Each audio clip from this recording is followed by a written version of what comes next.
What's lost in the immigration debate is the importance of immigration reform to America's economic recovery. Take our outdated caps on skilled worker visas.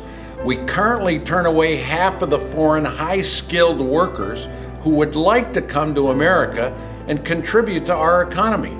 People forget this, but the House of Representatives actually has passed a bill through committee that would increase the H-1B visa cap and also make it easier for skilled workers to get their green cards, to stay in America, and put down roots. This approach would grow the economy and generate more than $500 billion in tax revenue to reduce a deficit over the next 20 years.